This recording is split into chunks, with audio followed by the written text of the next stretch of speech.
This video is brought to you by Pawsitive Personals, directed by Dr. Mark, a dedicated animal advocate, rescuer, and published author of multiple animal books.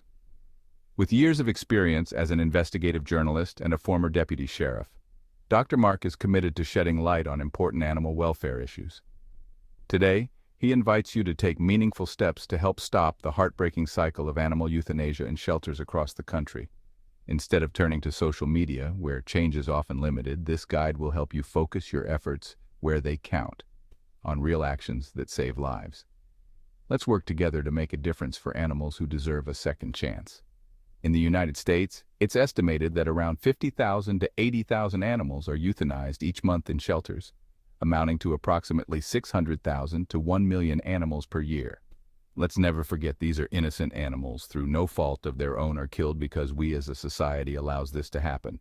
From our citizens, local government, law enforcement, churches, we are all to blame for such a tragedy.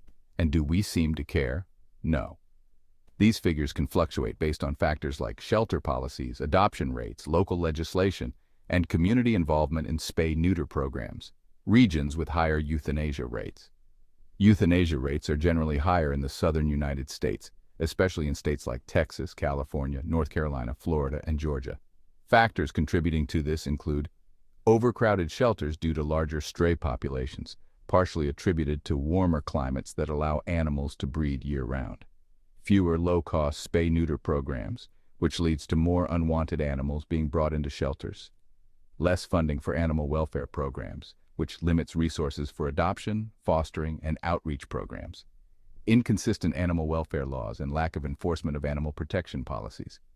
While these states have some of the highest euthanasia rates, many shelters and organizations are working to implement no-kill initiatives and improve adoption and spay-neuter programs to reduce the need for euthanasia.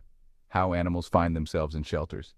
Here is our list: owner surrender, unwanted litters, behavioral issues, financial constraints, housing and relocation issues, owner health issues, lost and unclaimed pets, unfamiliarity with breed needs, lifestyle changes, overwhelmed shelters and rescues, misconceptions about shelters, and yes, let's not forget about creating laws and enforcing those laws for the protection of animals. Shelters struggle with limited space, money, and staff.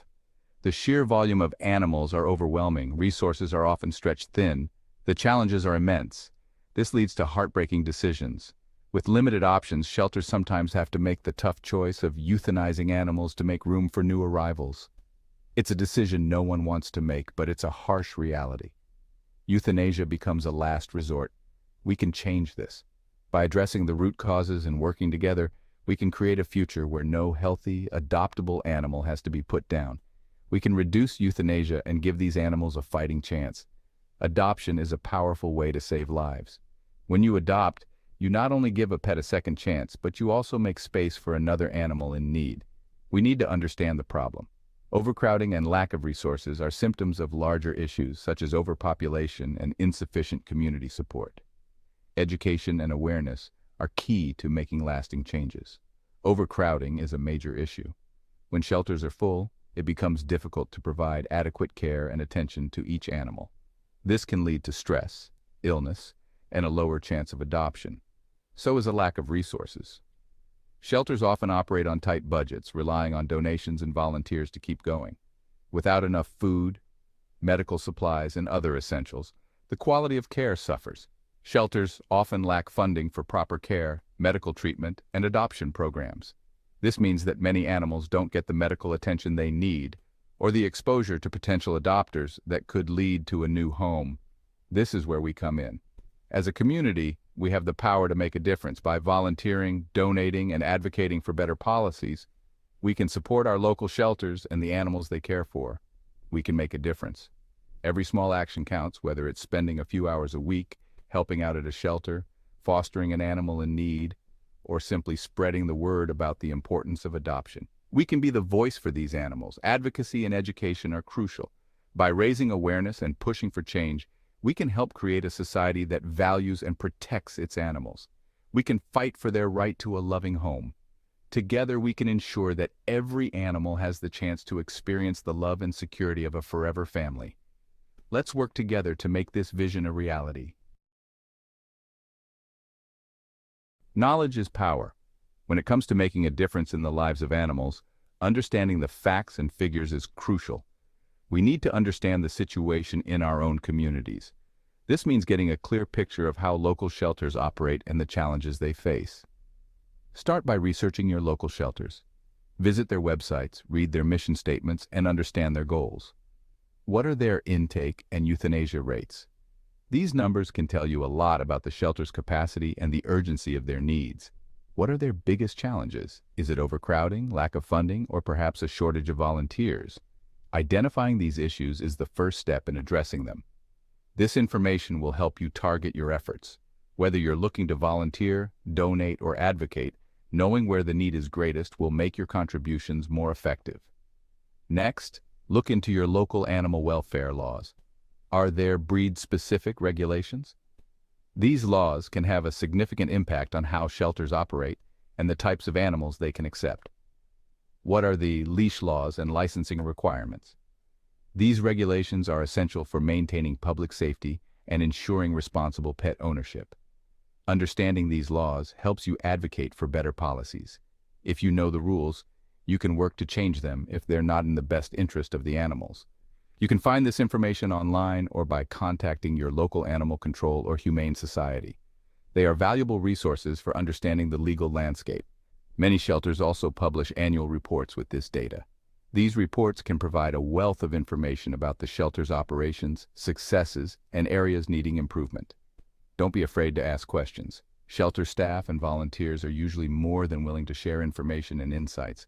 The more you know, the better equipped you'll be to make a difference. Knowledge empowers you to take meaningful action. Remember, this is about saving lives. Every piece of information you gather can help improve the lives of these animals. Direct action, a term that needs to be a part of your well-meaning concerns about saving animals. Social media can raise awareness. It allows us to share information quickly and reach a wide audience, but it's not enough. While social media campaigns can spark interest and educate people, they often lack the tangible impact needed to create real change. We need to take direct action. This means stepping out from behind our screens and getting involved in our communities. Volunteering at local shelters, participating in protests, and joining advocacy groups are all ways to make a direct impact. Writing to your elected officials is crucial. A well-crafted letter or email can convey your passion and concern for animal welfare. It can highlight specific issues and propose actionable solutions. Let them know that animal welfare is important to you. Share personal stories or statistics to emphasize the urgency of the matter.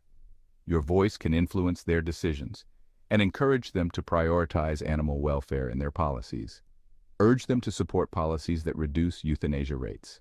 Advocate for better funding for shelters, stricter laws against animal cruelty, and programs that promote adoption and spaying-neutering. Organize community meetings to discuss the issue. These gatherings provide a platform for concerned citizens to voice their opinions, share ideas, and collaborate on solutions. Invite shelter representatives and local officials. Their insights and expertise can help shape effective strategies and policies. Engaging with them directly can also build stronger relationships and foster a sense of community. These meetings can spark change and generate solutions. They can lead to the formation of action plans, the creation of support networks, and the mobilization of resources. Remember, your voice matters. Every individual effort contributes to the larger movement. Don't underestimate the power of a phone call, an email, or a letter. These simple actions can have a significant impact. They show elected officials that their constituents are engaged and concerned. Elected officials need to hear from their constituents. Regular communication keeps them informed about the issues that matter most to the people they represent. They need to know that animal welfare is a priority. Consistent advocacy and pressure can lead to meaningful changes in legislation and policy. Direct action gets their attention. It demonstrates a collective commitment to the cause and can attract media coverage, further amplifying the message. It shows them that you're serious about making a difference. Your dedication and persistence can inspire others to join the cause and help create a better future for animals. We don't have to do this alone. There are many organizations dedicated to animal welfare. Join a local advocacy group. They organize events, lobby for policy changes, and provide resources. Connect with rescue networks. These groups rescue animals from high-kill shelters and place them in foster homes. They rely heavily on volunteers and donations. Working together amplifies our impact. It allows us to share resources, knowledge, and passion. These groups offer a support system for animal lovers. They provide training and guidance on how to effectively advocate for animals. Together, we can create a powerful force for change. Speaking for those who can't working with officials, building relationships is key. We need to work with local government and shelter officials. This doesn't mean always agreeing. It means engaging in constructive dialogue. Share your concerns, offer solutions, advocate for increased funding for shelters, push for policies that promote adoption and reduce intake. Remember, these officials are often overwhelmed. They may not be aware of all the issues. By working together, we can find common ground. We can educate them about the importance of animal welfare. We can help them understand the need for change. Building a pet-friendly community, spay, neuter, and education. Prevention is key. We need to address the root cause of overpopulation. Spay and neuter programs are essential. They help control the number of unwanted animals. Advocate for affordable spay-neuter options in your community. Education is equally important. We need to promote responsible pet ownership. This includes understanding the commitment involved. We need to teach people about proper pet care, training, and the importance of microchipping. Community education programs can reach a wide audience. They can help people make informed decisions about pet ownership. Remember, responsible pet ownership saves lives. Local spotlight. Using media to spread the word. Local media can be a powerful tool. Contact your local newspapers, radio stations, and TV channels. Share stories about shelter animals. Highlight the importance of adoption. Publicize local events and initiatives. Encourage people to get involved. Media coverage raises awareness. It puts a face on the issue of shelter euthanasia. It shows the community that this is a problem we can solve together. Don't underestimate the power of a compelling story. It can move people to action. A call to action. Want to share animals on social media? Fine. But also share that same information with your local representative. All of them will probably have an email address. Let them know you are serious about protecting animals. Don't have animal ordinances? Then let your local government official know that it is time. Don't have enforcement? Then let your local law enforcement department know it is time. Sometimes the most direct way to help is to roll up your sleeves. Volunteer at your local shelter. Walk dogs, socialize cats, clean kennels. Every bit helps. Shelters always need donations. Money, food, blankets, toys, cleaning supplies. Everything is appreciated. Even small contributions can make a big difference. Volunteering your time and resources shows your commitment. It also allows you to interact with the animals directly. You'll see firsthand the impact you're making. Real impact. Why direct action matters most. Social media has its place, but it's not enough to just like and share posts. Direct action creates tangible change. Writing to officials, attending meetings, and volunteering takes effort, but it's far more effective than online activism alone. When we show up, we demonstrate our commitment. We hold our elected officials accountable. We make our voices heard. This is how we create lasting change. This is how we save lives. United for Animals, our collective power to save lives. This video has provided information for helping animals in a real way. Do you wish to become more familiar with the role of an animal advocate? Well, you can. Dr. Mark has authored a book on how to become an animal advocate and how you can educate yourself to make a real difference in helping our animals. You will find in the description below his book on how to become an animal advocate. I encourage you to read this book and empower yourself as a real animal advocate for change. To sum up our video, these things need to happen. Support our shelters, advocate for change, work together. We can create a powerful movement for animal welfare. Remember, every animal deserves a loving home. Every life is precious. Let's work together to make euthanasia a relic of the past. Dr. Mark asks that you please like, subscribe, comment, and share this video. Thank you.